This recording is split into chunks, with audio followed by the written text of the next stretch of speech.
Hi, welcome to Old School Blues Guitar. It is time for the classic song intro lesson for the months of October, December 2018, October through December. This is the last lesson of 2018, and I think I picked a classic for you.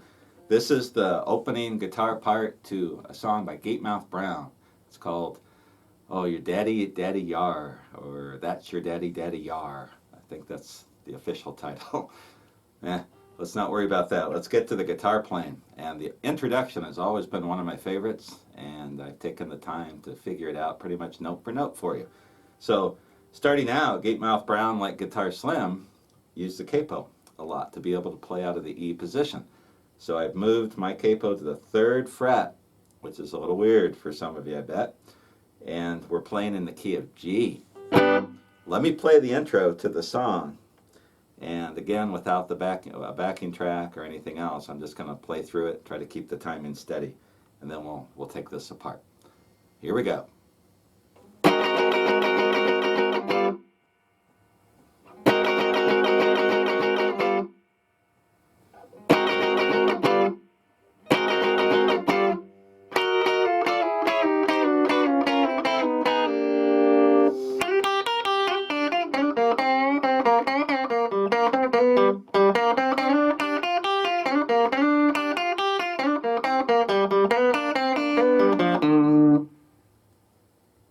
So there we have the introduction for Gatemouth Brown's That's Your Daddy, Daddy Yar. It's got 2 parts to it. It's got this chord, slide, and then it's got typical Gatemouth Brown series of licks played over the E position. Now we're in G because we got the capo on the 3rd fret. So starting out, we got a G ninth chord. We're going from actually an A flat ninth to a G ninth. So our bass position is this G ninth chord, 2nd position, G ninth chord, and we're starting it out 1 fret above. 2, 3, 4.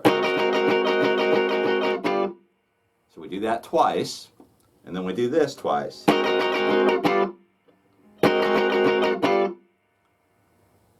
And then we're going to do this chord slide. Now with the capo there, I think it actually sounds better if I use the full 9th chord shape. But when I get right here, I can't slide anymore. So I have to do kind of an awkward switch, and I lose it. So I figured the best way to do this is just use the 1 finger. And so we're sliding just 1 fret at a time, all the way down the neck, starting at the 11th fret. Got my 1st finger on all the 1st, 2nd, and 3rd strings, and it goes like this. Then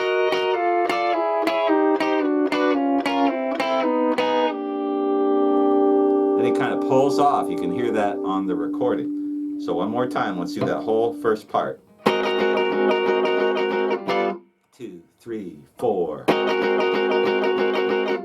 2, 3, 4.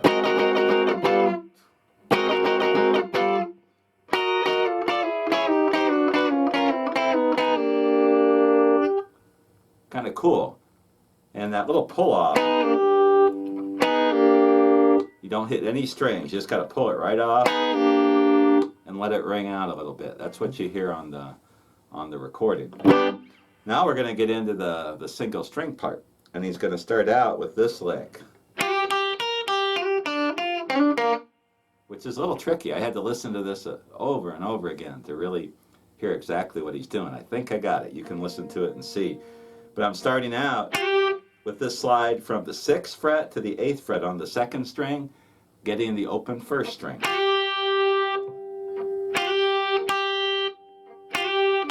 And then the open 1st string again. Then sliding again, 6 to 8, this time an open 2nd string to the 6th fret of the 2nd string. So it goes like this. And then we're going to slide from the 5th to the 7th on the 3rd string. And then come off, open 3rd. And then choke it off with my right hand palm, resting it on the 3rd string to to mute it. So that first lick, which is probably the toughest of the intro, goes like this.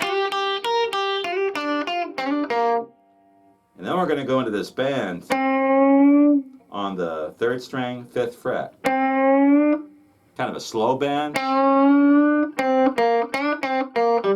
Something like that. Listen to the original recording, check the tab. And he's playing around on in that E position with a little hammer on the 3rd string, 4th fret, back to the E, or the G, which is the 5th fret of the 4th string. So let's play that whole first phrase all the way through.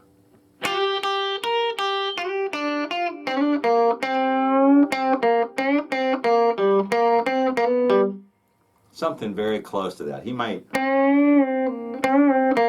let it hang a little more instead of picking each note. Instead of doing that, maybe you'd listen to the original and see, but that's where he's playing it. Then the second part, before he gets ready for the first verse, I think he's going to start on the 5th fret of the 4th string, and he's going to do this slide on the 2nd and 3rd strings. So 4th string, 5th fret, open 3rd string, from the 5th to the 7th on the 3rd string, but he's also getting the open 2nd string. You hear how it fills out. Open 2nd string, open 1st string, back to this is on the 6th fret of the 1st string, and 2nd string. So it's an open 1st string, 6th fret, 2nd string. Then he's going to do that slide again, 5 to 7, and then off. And start it again. So the whole thing. Right away to the slide. Something like that. So let's play the whole second part. Actually, let's just do the whole intro that we have so far, the whole single string part.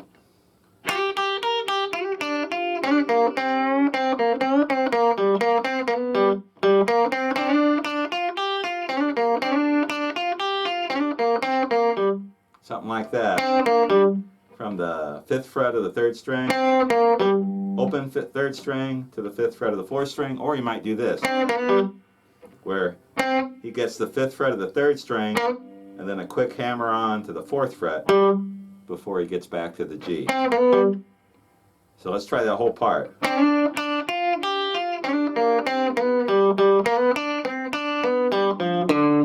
And that's how he wraps it up. So I'm doing this.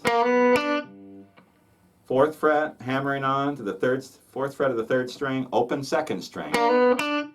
Then I'm going to the 5th fret of the 3rd string, and then open again on the 2nd string. So you got this little lick here. Kind of cool. Then I'm hammering on again to the 4th fret of the 3rd string, 5th fret of the 4th string, open to what will be my D7th. So let's take the entire solo, or the entire intro, to Gatemouth Brown's That's Your Daddy, Daddy R, and I'll see if I can play it all the way through one time, slowly. Slowly is the key part. I always say slowly, and then I get carried away and just get going. I got to get a timing here. So here's how it starts.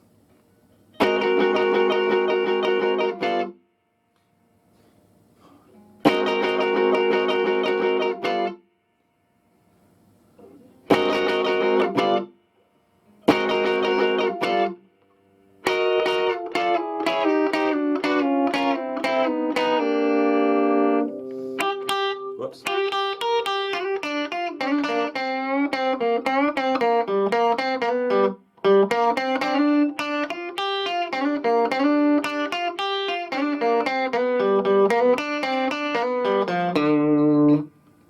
Something very close to that. Check the tab.